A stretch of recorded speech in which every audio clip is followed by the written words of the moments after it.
இயக்குனர் தமிழரசன் பச்சமுத்து அவர்களுக்கு இது வந்து ஒரு அட்டகாசமான debut. So writing, casting, detailing, dialogue so அப்படின்னு சொல்லி படத்தை வந்து எங்கேயோ எடுத்துகிட்டு போயிருக்காரு தன்னுடைய ஒர்க் மூலிமா. இன்னைக்கு தியேட்டரில் மக்கள் வந்து படத்தை பயங்கரமாக ஒரு என்டர்டெய்னராக பயங்கரமாக என்ஜாய் பண்ணுறாங்க அப்படின்னா அது அவருடைய ஒர்க் வந்து ரொம்ப ரொம்ப முக்கியம். ஸோ படத்தோட நூக்கன்காரர் அவ்வளோ டீட்டெயில்டாக ஒர்க் பண்ணியிருக்காங்க. ஸோ ஒரு சாலிட் டெபியூ. ஸோ இயக்குனர் தமிழரசன் பச்சமுத்து அவர்களை அன்புடன் பேச அழைக்கிறேன்.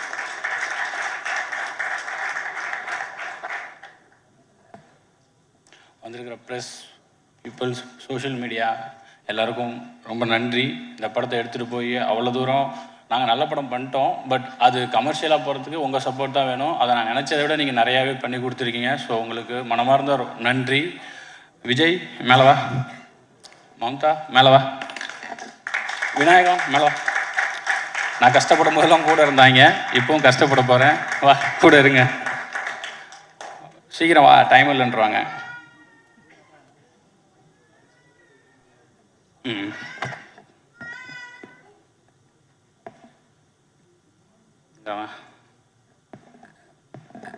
இவங்க 3 பேர் தான் இந்த படம் இன்னைக்கு எந்த நிலைமையில் இருக்கோ அதுக்கு காரணம். ஏன்னா சில நேரத்தில் நான் கூட தடுமாறி இருக்கேன்.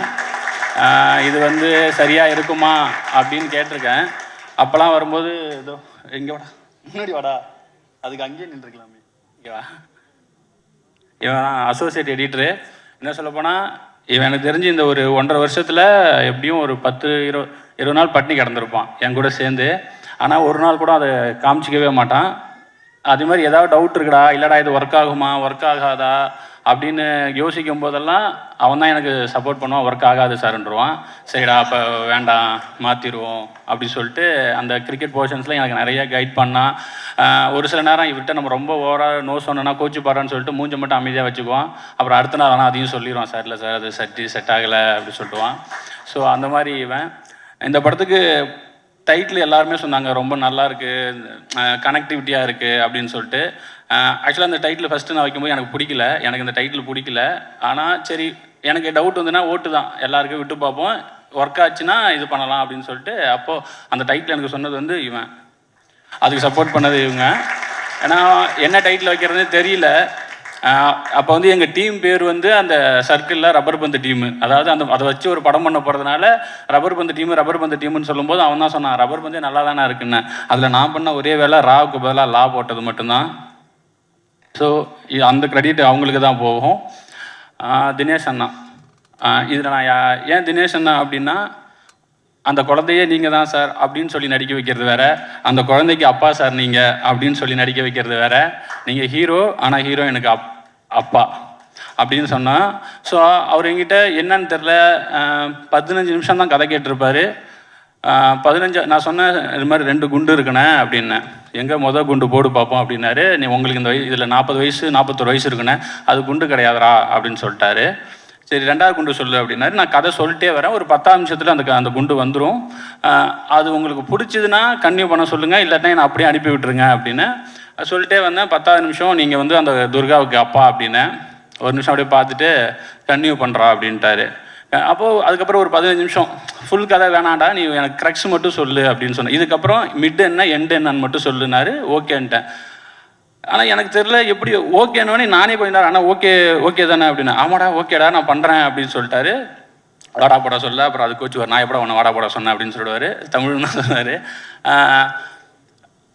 எப்படின்னா அதுக்கப்புறம் நான் என்ன புரிஞ்சுக்கிட்டேன்னா, எனக்கு எவ்வளோ விஜயகாந்த் சாரை பிடிக்குமோ அதே அளவுக்கு அவருக்கும் அது பிடிச்சிருந்தது போல். ஸோ அவருக்கு நான் சொன்னேன், நீங்கள் இந்த படத்தில் விஜயகாந்த் சார் ஃபேனாக வரும்போது நான் விஜயகாந்த் சாரை செலிப்ரேட் பண்ணுறேன் அந்த எண்ணத்துக்கு அவர் இந்த படத்தை ஓகே பண்ணியிருக்கிறதா தான் நான் வந்து அன்னைக்கு சொல்ல. பட் அவருக்கு என் கூட இந்த 1.5 வருஷம் இருந்தப்போ அதில் நான் புரிஞ்சுக்கிட்டேன். ஓகே அதனால் இந்த படம் ஒர்க் ஆகிருக்கு அப்படின்னு சொல்லிட்டு. ஸோ தினேஷன்னா ரொம்ப தேங்க்ஸ். இல்லைனா அது வந்து இன்னொரு வெறும் மாமனாராக மட்டும் போக வேண்டிய ஒரு கேரக்டரை இந்த அளவுக்கு இன்றைக்கி ஒரு இந்த கடைசி ஒரு வாரத்தில் சோஷியல் மீடியாவை பார்த்தா தெரியும். அதை எனக்கு ஒரு பெருமை சந்தோஷமாக என் ரைட்டிங்க்கு ஒரு உயிர் கொடுத்ததுக்கு ரொம்ப நன்றிண்ணா. உங்களுக்கு உடம்பு சரியில்லை, அதனால் நீங்கள் அவர் என் கூட அந்த தேட்டர் விசிட்லாம் போனதுனால அவருக்கும் சரி சஞ்சனாவுக்கும் சரி ஏதோ வைரல் ஃபீவர் அந்த மாதிரி ஏதோ ஆகிருக்கு, டயர்டாகிடுச்சு, அதனால் அவங்களால வர முடியலை, தப்பாக எடுத்துக்காதீங்க யாரும். அசோதை நீங்கள் நல்லா தான் பண்ணீங்க, சொல்லக்கூடாதுன்னு இல்லை. எனக்கு சரி இதை நான் சொல்கிறது இல்லை, நம்ம எல்லாமே சேர்ந்து தானே ஒர்க் பண்ணியிருக்கோம், அதனால் எனக்கு சொல்கிறதுக்கு கரெக்டாக இருக்குமான்னு தெரியல. இவங்க சொல்லணும், அதுக்கப்புறம் ஓகே அப்போ நம்ம கரெக்டாக தான் பண்ணியிருக்கோம் அப்படின்னு தான் இருந்ததே தவிர மற்றபடி சொல்லக்கூடாதுல்ல. ஏன்னா செட்டே சொல்லிருச்சு, இங்கே நடிக்கும்போது வேடிக்கை பார்க்க வந்த என் ஒய்ஃப் கூட 2-3 நாள் வரும்போதே சொல்லுவாங்க, என் தலைவி தான்டா இந்த படம் அப்படின்னு சொல்லுவாங்க. ஸோ நீங்கள் ரொம்ப நல்லா பண்ணியிருக்கீங்க. அந்த கேரக்டருக்கு அதே தான் சேம், நீங்கள் ஹீரோயின் ஆனால் இன்னொரு ஹீரோயினுக்கு அம்மா இப்படி சொல்லி இது ஒரு காம்ப்ளிகேட்டடான இது. அவங்க வந்து என்கிட்ட கதை கேட்கும்போது ஜூம் காலில் கேட்குறாங்க. நான் ஃபஸ்ட்டு கதை சொல்கிறேன்.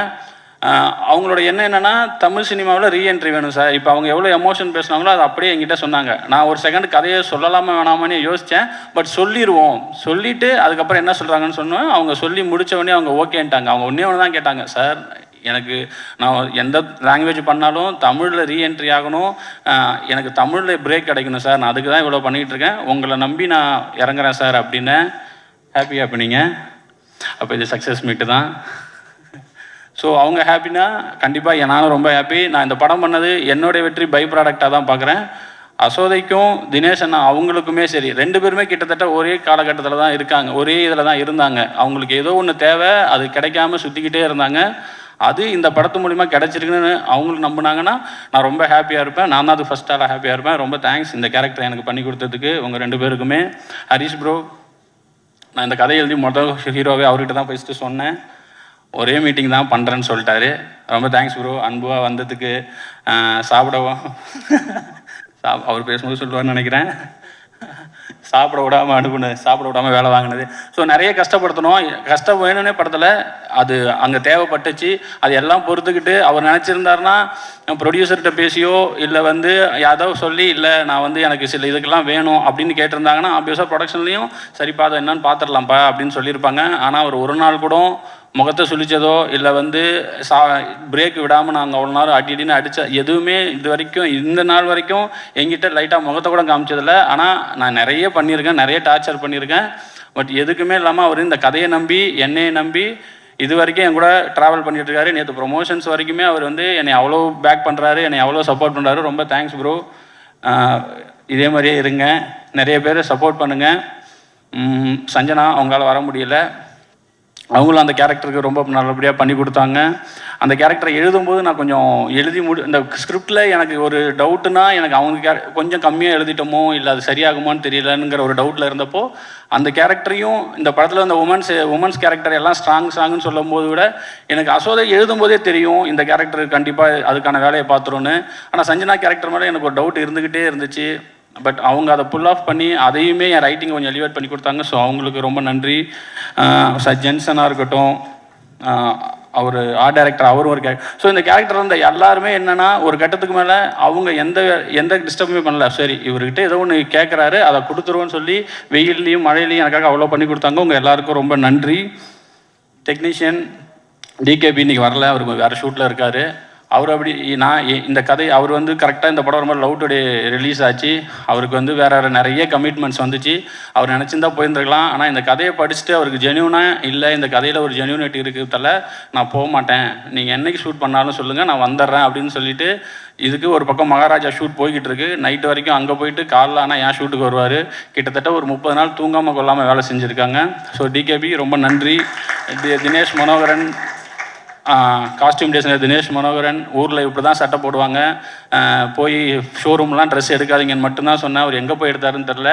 ஆனால் அந்த படத்தில் வர காஸ்டியூம்ஸாக இருக்கட்டும் அந்த வேர்ல்டை பில்ட் பண்ணுறதுக்கு எனக்கு ரொம்ப ஹெல்ப்ஃபுல்லாக இருந்துச்சு. தினேஷ் மனோகரனுக்கு நன்றி. ஆர்ட் டைரக்டர் வீரமணி சார், நீங்கள் தான் என்னதான் நம்ம லைஃப் நான் எழுதியிருந்தாலும் அதை கொடுக்குறது ஆர்ட் டைரக்டர் தான். ஸோ அவ்வளோ லைஃப் கொடுத்தாரு. இது எங்கேயுமே செட்டு இல்லை. பட் நாங்கள் ஒர்க் பண்ண அந்த ஆர்ட் டைரக்ஷன் அந்த ஆர்ட் ஒர்க்கு நான் வந்து ஃபஸ்ட்டு ஒரு விஜயகாந்த் சாரை வரைஞ்சிட்டாரு. திடீர்னு ஒரு நாள் நான் என்ன நைட்டு ஃபோன் பண்ணி இல்லை எனக்கு அது வேண்டாம் நான் ஒன்று அனுப்புகிறேன் அதை வரைஞ்சி கொடுங்க நாளைக்கு காலைல ஷூட். ஆனால் அந்த நைட்லேயும் போய் அதை வரைஞ்சி கொடுத்து எனக்கு அந்த இப்போ நீங்கள் ஃப்ரேமில் பார்க்குற அந்த வீட்டில் இருக்கிற ஃப்ரெண்டில் இருக்கிற அந்த விஜயகாந்த் சார் வந்து கிளாஸ் மினிட்ல நான் மாற்றினேன். முகம் சொல்லிக்காமல் எனக்கு அதெல்லாம் பண்ணி கொடுத்தாரு. அது மட்டும் கிடையாது, நிறைய மானிட்டர் பக்கத்துலேயே உட்காந்துருப்பார். சின்ன ஒன் மோர் கல்பெல்லாம் இம்ப்ரூவைஸ் பண்ணிக்கிட்டே இருப்பார். ஒன் மோருக்கு ஆர்ட் டைரக்ஷன் சைடில் இம்ப்ரூவைஸ் பண்ணுவாங்கங்கிறத நான் பார்த்தது கிடையாது. ஆனால் அவர் பண்ணிக்கிட்டே இருந்தார். ரொம்ப தேங்க்ஸ் சார். மதன் ப்ரோக்கு ஒரு நல்ல விஷயம் என்னென்னா அவருக்கு கிரிக்கெட் ரொம்ப தெரியும். ஸோ அதனால் நான் என்ன எடுத்திருக்கேங்கிறதையும் அவருக்கு தெரியும். ஸோ கிரிக்கெட்டில் சில நேரத்தில் நான் வந்து ஏதாவது வேணான்னு சொன்னால் கூட இல்லை ப்ரோ இது நல்லாயிருக்கும் ஒர்க் ஆகும். அதே மாதிரி ஷூட்டு போகும்போது ரொம்ப ஹெக்டிக்காக இருந்தது. ரொம்ப நாங்கள் ஒரு மாதிரி எனக்கெல்லாம் ஒரு மாதிரி இது எடுக்கிறது சரியா தப்பான்னு பார்க்குறது கூட நேரம் இல்லாமல் ஓடிக்கிட்டு இருந்தப்போ அவர்கிட்ட இருந்து ஒரு ஃபோன் கால் வரும், ப்ரோ நல்லா போய்கிட்டு இருக்கு, சூப்பராக போயிட்டு இருக்கு. நான் ஒரு நாள் என்னங்க இதை வேறு ஏதாவது சொல்லுங்கன்னு, சூப்பராக இருந்தால் சூப்பராக இருக்குன்னு மட்டும் தான் ப்ரோ சொல்ல தெரியும் எனக்கு அப்படின்னு சொன்னார். அந்த நேரத்தில் அது எனக்கு அந்த வேர்டு, ஏன்னா என்ன நடக்குது, நான் எடுக்கிறது ஒர்க் ஆகுதா, ட்ராமா ஒர்க் ஆகுமா ஆகாதான்னு நான் அவ்வளோ டவுட்லேயே இருக்கும் பொழுது அவர் மட்டும்தான் சொல்லிட்டே இருப்பார், ப்ரோ சூப்பராக வந்துகிட்டு இருக்குன்னு. அந்த சூப்பராக வந்துட்டு இருக்கிறது ரிலீஸுக்கு அப்புறம் வரைக்குமே இப்போ எல்லாருமே சொல்கிறீங்க சூப்பராக வந்திருக்குன்னு. ரொம்ப தேங்க்ஸ் ப்ரோ. அந்த வேர்டுக்கு உங்கள் ஒர்க்கை விட உங்கள் வேர்டு தான் எனக்கு பயங்கரமாக மோட்டிவேட் பண்ணுச்சு. ரொம்ப தேங்க்ஸ். மோகன் ராஜா, உங்கள் லிரிக்ஸ் உங்களுக்கே மறந்துச்சு. இதை போட போகிறாங்க ஃபஸ்ட்டு. மோகன் ராஜா கனாவில் இருந்தே எனக்கு பழக்கம். கனாவில் எப்படின்னா, நான் ஒரு 4 பாட்டு சினிமாவுக்கு வராதுக்கு முன்னாடி ஒரு 5-6 பாட்டு எனக்கு ரொம்ப பிடிக்கும். அந்த லிரிக் ரைட்டர் கூட ஒர்க் பண்ணணும் அப்படின்னு ஆசைப்பட்டு கனாவில் உட்காந்துருக்கும் போது இவர் வந்து ஆஃபீஸில் உட்காந்துருக்காரு. நான் சொன்னேன், இந்த மாதிரி பாட்டு எழுதி கொடுங்கன்னா, அந்த பாட்டு எழுதுனதே நான் தான் அப்படின்னு சொன்னார். ஸோ அந்த மாதிரி ஒரு கோஇன்சிடென்ட்டு விதியில் வந்து மாட்டினார் என்கிட்ட. ரொம்ப நன்றிங்க. சில்லாஞ்சேரி கேக்கு, அதை விட ரொம்ப முக்கியம் ஆசை வரவேவுக்கு எனக்கு ரொம்ப ரொம்ப ரொம்ப நன்றி. உங்கள் ஒர்க் இன்னும் பயங்கரமாக பேசப்படும். டிஎஸ்கேக்கு நான் நன்றிலாம் சொல்ல முடியாது, ஏன்னா டார்ச்சர் பண்ணி உள்ளே வந்தார். எனக்கு அவரை காசு பண்ணுற எண்ணம்லாம் கிடையாது. ஆனால் இல்லை நான் பண்ணி யாரா அவன் எங்கிட்ட வேலை செய்கிறதுக்கு இவ்வளோ ஆசைப்பட்றான் அப்படின்னு சொல்கிற மாதிரி இருந்தது. ஆனால் சண்டை போட்டு உள்ளே வந்து முதல் 2 நாள் ரொம்ப கஷ்டப்பட்டார். ஆனால் எதுவுமே இது பண்ணிக்காமல் ஒரு எப்படி சொல்கிறது, ரெடியாக இருந்தார். என்ன வேணாலும் பண்ணுறேன் ப்ரோ, எனக்கு ஒரு பிரேக் வேணும், நான் என்ன வேணாலும் பண்ணுறேன், என்ன பண்ணணும்னு சொல்லுங்கள், என்னை மாற்றி விடுங்கிற மாதிரி அதுக்கு வந்து ரொம்ப ஓப்பனாக இருந்தார். கண்டிப்பாக ப்ரோ, நீங்கள் ஆசைப்பட்டது எல்லாமே நடக்கும், இப்படியே இருங்க. உங்களுக்கு எல்லாமே இருக்குது, உங்களால் என்ன கேரக்டரும் பண்ண முடியும். ஸோ நீங்கள் நினச்சது எல்லாம் இதுக்கப்புறம் நடக்கும். இந்த படத்தை நிறைய பேர் நிறைய ஆசைகளோடு இருக்கிறாங்க. அவங்க எல்லாத்துக்கும் அடுத்தடுத்த கட்டத்துக்கு போகணுன்னு நான் ரொம்ப ஆசைப்பட்றேன். ரொம்ப நன்றி. கடைசியாக லக்ஷ்மண் சார், நான் வேற ஒரு கதை சொல்ல தான் வந்தேன். ஆனால் லக்ஷ்மண் சார் தான் என்ன ஜேனர்னு ஃபஸ்ட்டு கேட்டார். நான் பவுண்டடோட வேறு போயிருந்தேன். நல்லா தைரியமாக பவுண்டட் இருக்குது, என்ன பண்ணிடுவாங்க நம்மளே அப்படி சொல்லிட்டு போய் பவுண்டடை நீட்டினேன். கதையெல்லாம் பவுண்டடை பார்த்தாரு, என்னை பார்த்து என்ன ஜேனர்ப்பா அப்படின்னாரு. இந்த மாதிரி ராம்காம் சார் காலேஜ்னோடனே வேணாம்ப்பா அப்படின்ட்டாரு. என்ன சார் கதை சொல்கிறேன், இல்லைப்பா வேணாம்ப்பா, ராம்காம் வேணாம்ப்பா. என்னைய சார்கிட்ட அனுப்புனது வந்து அருண்ராஜா சார். அவர் தான் வந்து போடா பிரின்ஸ் பிக்சர்ஸில் அவன் பேரை சொல்லியிருக்கேன், கதை சொல்கிறா அப்படின்னு சொன்னாங்க. நான் போய் உட்காந்தோடனே இல்லைப்பா அது வேண்டாம், அருண்ராஜா சொன்னது வந்து உங்ககிட்ட மண் சார்ந்த கதை ஏதாவது இருக்குன்னு தான் சொன்னார், எனக்கு வாழ்வியலோட ஏதாவது கதை இருந்தால் சொல்லுப்பா அப்படின்னு சொல்லும்போது ஜஸ்ட் ஒரு 20 நிமிஷம் தான் சொன்னேன். இப்போ நான் பேசிக்கிட்டு இருக்க நேரத்தை விட கம்மியாக தான் கதை சொன்னேன் அவருக்கு. அவர் சரிப்பா நான் ஒரு 3 டேஸில் கூப்பிட்றேன்னொடனே நான் 2.5 மணி நேரம் கதை சொல்லி கட்டி பிடிச்சி என்னை அனுப்புனவங்களே என்னை கூப்பிட்டது கிடையாது. சரி இது எங்கே நடக்க போகுது அப்படின்னு சொல்லிட்டு நான் வந்துட்டேன். அதுக்கப்புறம் 3ஆவது நாள் கூப்பிட்டு திடீர்னு அவங்க தண்டட்டிக்கு பூஜை போடுறாங்க. அன்றைக்கி என்னையும் வர சொல்லியிருந்தாங்க. சரி எதுக்கோ வர சொல்கிறாங்க போல், டெவலப் பண்ணிட்டியா, 3 நாள் எப்படி டெவலப் பண்ணுறதுன்னு சொல்லிட்டு போனால் மாலையை போட்டு சைன் பண்ண வச்சு நீ தான் படம் பண்ணுற அப்படின்ட்டாங்க. எனக்கு ஒரே ஆச்சரியமாக இருக்குது, என்னடா இது 2.5 வருஷமாக பவுண்டரோட நான் சுற்றிக்கிட்டு இருக்கிறேன், அந்த கதை நடக்கவே இல்லை. 20 நிமிஷம், ஜஸ்ட் 20 நிமிஷத்துக்கு கம்மியாக ஒரு கதை சொல்கிறேன். 2 கேரக்டர் தான் சொன்னேன். பூமாலன்னு ஒரு கேரக்டர், கெத்துன்னு ஒரு கேரக்டர், அன்புன்னு ஒரு கேரக்டர். 2 பேருக்கும் சண்டை, 2 பேரும் கிரிக்கெட் விளையாடுவானுங்க. ஆனால் 2 பேரும் மாமா மருமகன் சார். இவ்வளோ தான் நான் சொன்னேன். இதை யாராவது ஒத்துப்பீங்களா, ப்ரொடியூஸ் பண்ணுவீங்களா? பண்ணிட்டாரு. ஹாப்பியாக இருப்பாருன்னு நினைக்கிறேன் சார் இப்போது. ஸோ இந்த படம் என்னுடைய ஃபஸ்ட் படமாக ஆனதுக்கு ரீசன் வந்து லக்ஷ்மண் சார். அதுக்கு நான் எப்பயுமே கிராட்டிடியூடாக இருப்பேன். ரொம்ப நன்றி சார் இந்த படத்தை என்னுடைய டெபியூட்டாக மாற்றினதுக்கு.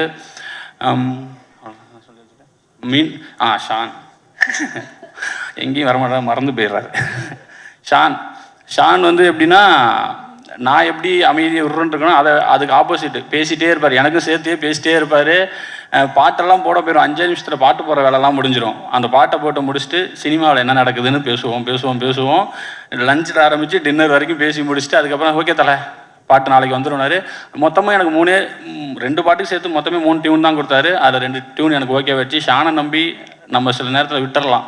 நான் மற்றவங்கள கூட ஏதாவது நான் போய் ஏதாவது நோண்டுவேன். ஷானுக்கிட்ட இது வரைக்கும் நான் எதுவுமே எனக்கு இப்படி தான் வேணும்னு சொல்லி கேட்டதில்லை. ஏன்னா ஷான் வந்து அவ்வளோ இதாக இந்த படத்துக்கு ஒர்க் பண்ணி கொடுத்தாரு.